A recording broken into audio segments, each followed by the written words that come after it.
Hey there, welcome back. So, today I want to tell you three incidents that were happening at the time where gangstalkers were trying to frame me as a pedophile. So, I have had this client whom I trained, and she was amazing at what she did. She was a perfect client, she was committed, but she was a businesswoman, and there were times where she couldn't make it, so instead she sent her kid. Now, the times that him and I trained together, they were perfect. He was an athlete, he was doing sports at school, he had really good sportsmanship. Now, he learned fast. It was amazing. So during this time, a fellow gym goer saw me training my client's kid, and he didn't want to go to the gym. He didn't want to be there, but his parents forced him because he was getting husky. And with that in mind, I accepted. Okay, so I met him, and the entire time he didn't want to be there, but his parents even spoke to him about him actually wanting or having to do what I say. So we were working out. I'm gonna have to give him credit. He was doing what I told him, but everything he did, not wanting to be there. So there was a time during gangstalking where the gangstalking was really intense, and during this time his behavior began to change. The first incident with this kid was where we were doing leg extensions, and I placed my cup on the cup holder that is above the machine, the hoist leg extension machine, the rocket line of machines by Hoist. And I was placing my drink, and then he grabbed my hand. I immediately pulled my hand away. I looked around, and I noticed that there was someone observing. Now, immediately after this event, I knew, okay, this is what's happening next. They're gonna want to frame me as a pedophile. Now, that was the first instance that I had with him. The first time where I knew that something bad was coming. Now, the next instance after that was where I handed him a kettlebell. Now, I handed him the kettlebell, and it was quite heavy, and he literally just pushed his junk on my hand. I looked at him, and he did the Gangstalker's grin. No fucking way this is happening, I thought. Fuck no. So then, after that instant, I began to feel really uncomfortable wearing my gym shirts and my leggings. So I began to wear shorts below the knee, and I also began to wear t-shirts at the gym. And I still maintain a professional appearance, because I was wearing those black Under Armour shirts.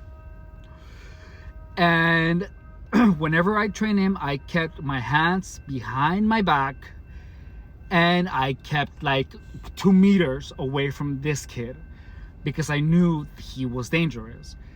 And and what he began doing is that he began grabbing his junk all the time. Like, it was something disgusting. And I even had to speak to him about it. I told him, you really shouldn't be grabbing your junk like that. That's really vulgar. It's gonna make you look ghetto. Stop doing that. And well, that was that. And then there was another time where, you know, I had instructed this kid on how to do bench presses, how to do squats, but he began doing everything absolutely wrong, you know, really wrong. Like he began swaying when he was doing the bench presses.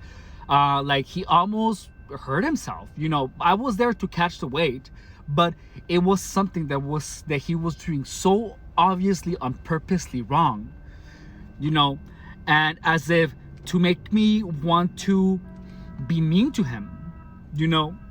And the meanest thing that I told him, you know, as soon as I caught as he was doing the bench press, I told him, do not be moving your body while you're lifting the weights. You're moving like if you were a worm. You wanted to maintain your core and your body engaged. You know, just keep in mind that I had been getting gang stalked and I was up to here. In no other circumstance I would call him a worm, you know. And I didn't even outright told him. I told him, you cannot be moving like a worm, you know. But then I looked around and there were a couple of people watching what I was doing, you know.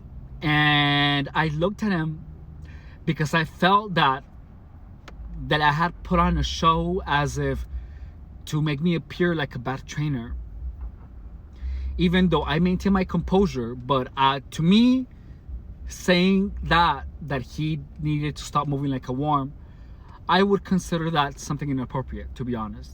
And I should have not said that. I should have said something more along the lines of, do not be swaying your body while you are working out, because you're gonna endanger yourself. But you know, he had been doing this on purpose, that, you know, I was on my last nerve. And I'm telling you this because it was out of line. I would consider that out of line, because during my work, I take my work as a personal trainer very, very serious, and I would never say anything like that, not even in the slightest. But you know, that was me at my worst. And I looked at him, and I saw everyone, and he saw that there were people watching, and he gave me again the Gangstalkers grin. And I told him, well, thank you very much for this. And then I left. When I left, I began replaying this in my head, and then I came to the conclusion that I survived the setup. The thing is that when he was behaving like that, he was grabbing his junk like there was no tomorrow, and which made me keep a longer distance from him. You know, he was trying to have my eyes look at him, to his junk, and I knew exactly what was going on, you know, and I didn't. So boom, I survived this one. Next, when I was using drugs, you know, like on the days that I didn't have work, or maybe I did, but I was doing drugs in the morning, and I was on Grindr, you know, and people, you know, something that I don't see nowadays, people on there had on their profile on Grindr, taboo, and you know, and they were constantly messaging me, do you have any taboos? And you know, to me, a taboo in that point was like, well, having unprotected sex and group sex, you know, anything that is immoral. But up to that, you know, but they kept pushing this question, you know, and I was wondering, why are Gangstalkers pushing these? So I looked online, what is a taboo? And apparently it encompasses incest, zoophilia, anything that is really, really immoral and wrong. I do not have any of these taboos. I'm not into any of that. But they were trying to push this narrative as if they were trying to get me to say something along those lines. and they were pushing and pushing and pushing this on Grindr. Every single time I logged in on Grindr, I would inevitably get someone to be asking me that question: do you have any taboos?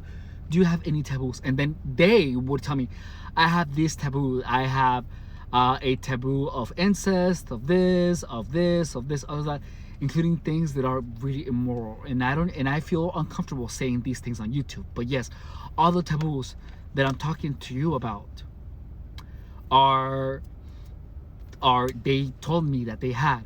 But it is a tactic to have me say something. Oh yeah, I have that one too, you know, to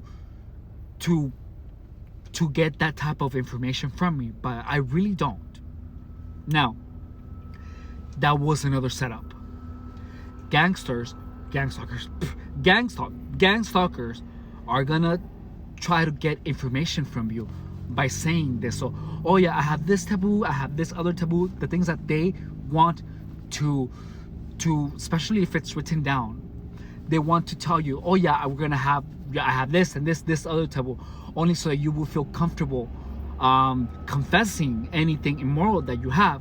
So then what is if I happen to have said anything about that, what would have done? They would have screenshot it, crop their own input, and then just use that as evidence that I am a pervert or a degenerate. That's how that works. That was a setup, and I didn't fall for that either. Now, lastly, there is the craziest one that actually walked out of this guy's house because of it. So this guy, I was high on drugs, and I was topping this guy, and I was about to finish, you know, and he asked me the same question: do you have any taboos? I like unprotected sex, I have engaged in anonymous sex, and I have also my biggest taboo is pretty much to have sex and be high on drugs and then just have sex. That's it. That's like my biggest taboo, you know. Unprotected sex, you know. But that's as far as it goes. And that's pretty bad, I know. But I am telling you this because this is, well, I'm going to tell you why in a second why I'm telling you this. But first, I was about to finish, and this guy stops me on my tracks, and he asks me this question: if there was a little girl in the room, where would you put her? What the fuck? Again, I made the connections. They're trying to set me up as a pedophile, and they're doing this question was a setup, you know. I didn't finish. I pulled my dick out and I left.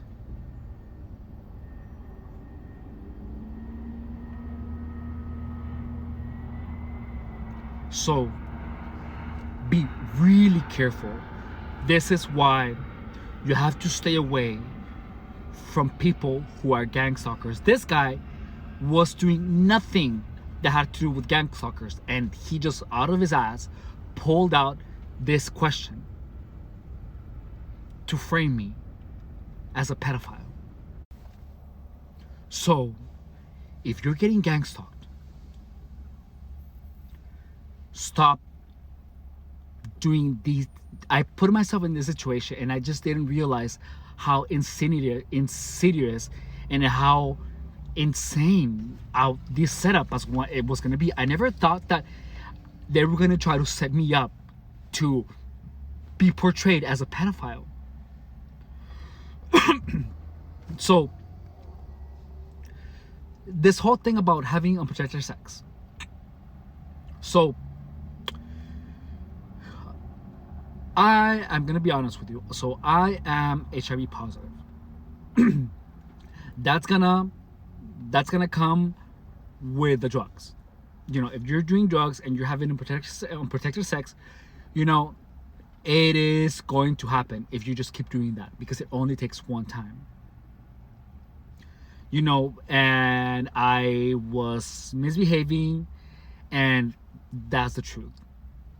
You know, so during this time, gangstalkers knew this, you know, but there was a time where I was walking around Cafe Madeline, and freaking a gangstalkers would be like, oh yeah, you have that incurable virus. They would just talk about that in a tangent, So this is one of the types of harassment that they were doing on me. Now, additionally, when I was being a hoe, I knew I was being very sexually active and using drugs, so my risk of catching an STI was huge. So I was getting STI checked every 3 months. I was going to the doctor every 3 months. I was getting my blood work done every 3 months. And because I knew that if I'm going to be this sexually active, and if I'm gonna be at risk of if I'm going to be engaging in risky behavior, I have to take my precautions. So there is medication that will help you to not catch certain STIs, and there's medication to keep your HIV levels really, really, really low, so you don't pass it along, to keep you undetectable. So I'm undetectable, and I'm taking medication that prevents certain STIs. So during this time, I was taking all the precautions to engage in whatever I was behaving, because I felt like I had no control over my sex and drug addiction. But I found that the best thing I can do if I'm going to be engaging in that behavior is to prevent from spreading anything. So I was committed to going to the doctor every 3 months, from going to the doctor and taking and do whatever I can to prevent doing any of this. So I would be harassed indirectly on Grindr too. People would be telling me, oh, I have heard about your insane sexual appetite and this and that. And of course I'm gonna feel bad, And this is what led to the when, as in insinuating that I was dirty. So I was taking full responsibility. I wasn't dirty. I was taking every single precaution in the book to engage and to take care of my disease, which was, HIV and my drug and sex addiction, in the safest possible way I could. Because that's just what it was at the time, but I was doing everything that I possibly could, and they were just pushing the narrative that I was just being a crazy nymphomaniac, but they never said that I was taking every single precaution in the book. And it took me a while, even though I was already doing this, I still felt dirty. I did. And that's why they were able to do the and I would identify with that, because I still felt dirty. And one day at work, I was having a conversation with my boss, and they know that I'm HIV positive because I heard them talk about it indirectly. They said something along these lines. He's this tough to crack, and he's HIV positive. Now imagine if he wasn't. But she said it in my boss said this, but she said it in Spanish. So in Spanish, you can say SIDA, which means AIDS, but she said it this way. Instead of saying SIDA, she said chair, because silla sounds like SIDA. But one of the rules of gangstalking is that you cannot say a comment directly. So she said, lo bueno que tiene silla. Imagínate si estuviese sano. no lo vamos a poder romper si estuviese sano. Lo bueno que tiene silla. In other words, good thing he has. No, not good thing. She said something along those lines. Good thing. Imagine if he didn't have chair, and he's this tough to crack, having chair. So having AIDS. My boss said that. I heard her saying this. Her name is Bernice Rivero. I am just saying the truth. And I am slightly uncomfortable with saying this, but that's what I heard her say.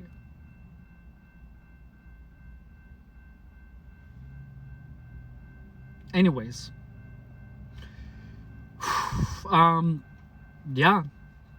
So be very careful if you are. Oh, anyways, I totally forgot.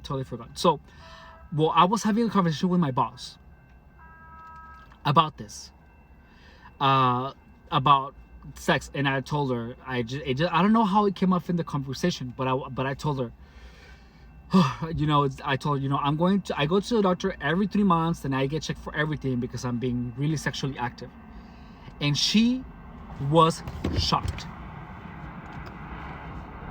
She was surprised. She just went like, you know why? Because Gangstalkers told her that I was HIV positive and that I wasn't taking care of anything. And she was so surprised when I told her that I was being responsible for my own sexual addiction and, well, not a sexual addiction, but for my own sexual behavior, and that I was going to the doctor every 3 months to get checked for everything. But they didn't tell her that. That's why she was so shocked about it. So that's how I know that they were spreading all these rumors without saying the part that I was being sexually active responsibly. Everyone only knows one side of the story that keeps the narrative alive of gang stalking to put you in the worst light possible. And that's it, folks. If you're getting gang stalked, be very careful, because they will try to set you up and they will assassinate your character by saying the worst possible things anyone can possibly say about you without saying any of the good. All right? So they're gonna try to set you up, and be very careful. Be very, very careful. If you have a suspicion that they're trying to set you up for something, make it abundantly clear indirectly.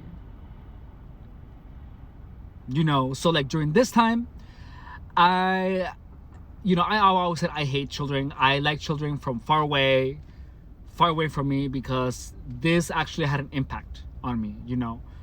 I always, after this experience, I made sure to maintain my distance from children because it made me uncomfortable. No, I'm not uncomfortable anymore, but for the longest I was very uncomfortable because I was scared that it was be a setup.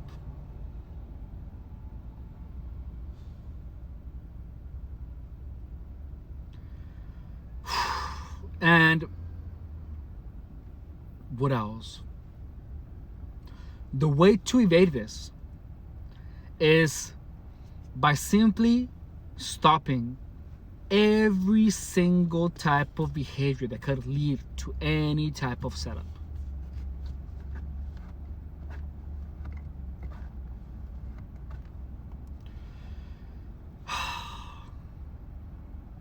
There was a time where they would also try to set me up as someone who liked having sex with animals.